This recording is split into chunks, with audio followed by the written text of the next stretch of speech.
across the South Coast, live from Solent University. You're listening to Solent Sports News. Good morning, it's 1 o'clock, I'm Harrison Richards, and these are your Solent Sports News headlines. Southampton travel across the South Coast to face Brighton this evening, who could go second with a win. The Saints currently sit 5 points from safety at the bottom of the league, with 4 points from 12 games. Although manager Russell Martin is pleased with how his team performed against Liverpool, despite losing 3-2. Results and outcome will dictate that at some point, but what I'm seeing from them, the willingness to still do it and be themselves and to keep doing it and to actually have a lot of success with it against the best team in the league as well at moments, then I can be really happy about that. Other big games in the Premier League include Liverpool, who will be looking to extend their 8-point gap at the top as they face Manchester City, who haven't won for 6 games. At the other end of the table, Crystal Palace will host Newcastle United at Selhurst Park. The Eagles currently sit in 19th place, but more positive news sees Ebere Eze in contention to start after his return from injury.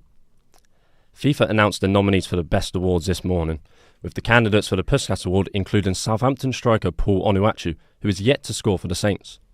The Nigerian scored an incredible scorpion kick while on loan at Trabzonspor last season. Other notable inclusions were Aston Villa's Jadon Philogene, Manchester United's Alejandro Garnacho, and West Ham's Mohamed Kudus. It's the first year that there has been a separate category for the women's best goal, as the Martyr Trophy was announced in January. The key nominees to look out for are Arsenal's Beth Mead for her goal against West Ham and Marta herself after scoring for Brazil against Jamaica. It's Frank Lampard's first game in charge of Coventry this weekend as they face Cardiff in the Championship. Lampard has said his focus isn't just on proving people wrong.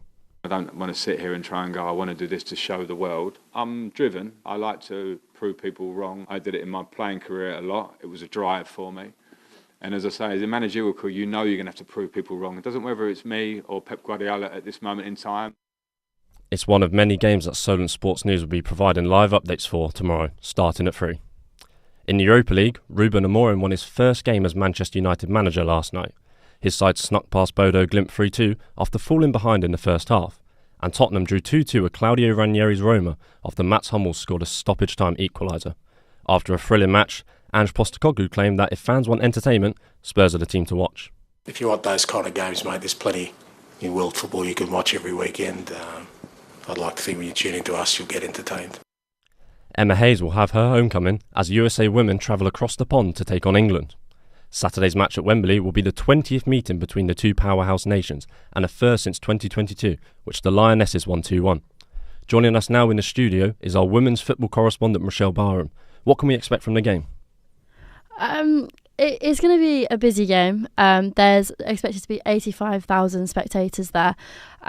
England, they've got their stars Lauren James and Lauren Hemp out on injury, but the USA, they won the Olympics. They are unbeaten under Emma Hayes at the moment, so they're going to come guns blazing. They are yet to lose a friendly in about 20 matches, whereas Lionesses, they haven't had the best record. It's going to be arguably the biggest game that they've had this calendar year, and it will hopefully put them on a good foot towards the Euros in the summer. Thank you very much for that, Rochelle. On to cricket now, and day 2 of England's test match against New Zealand is all over. The standout player on the day was England's Harry Brook, who currently sits on 132 not out, leaving his batting partner Ollie Pope full of praise for him. The longer you bat together, you kind of just have a little joke in the middle. But I think, he's good to watch at the other end, and he stays in his bubble very much so. But good fun to bat with. And we are now joined by our cricket correspondent Josh Jablonski to tell us more about today's action. Yeah, thanks, Harrison. It was a pretty poor start to the day actually for England. Zach Crawley went early. Jacob Bethel on his debut, of course, went early as well. Joe Root, the star man, went early, but they did finish the day on 319 for 5. That is just behind New Zealand by 29 runs after they bowled them out in the morning session for 348. That was Bryden Cast with the 2 wickets in the morning. And of course, like Harrison just said, Harry Brook was the man to propel England up to that score. He finished on 132 not out on the day. He was alongside Ben Stokes, who is currently 37 not out overnight.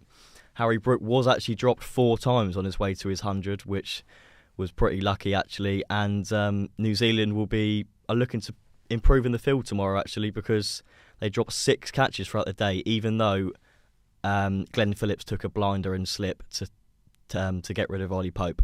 But England finished the day on 319 for 5, 29 runs behind New Zealand. Thank you for that, Josh. Meanwhile, the Hampshire Hawks are back in action in the Global Super League tomorrow. They'll be looking for their second win in the competition after beating Rampur Riders on Wednesday after a super over. The Hawks will face Lahore Qalandars, who are searching for their first win in the tournament. As the F1 circus travels to the boiling hot Qatar for the penultimate race of the season, the constructors' battle is also heating up. With Verstappen wrapping up the Drivers' Championship last week, it has left just the constructors up for grabs.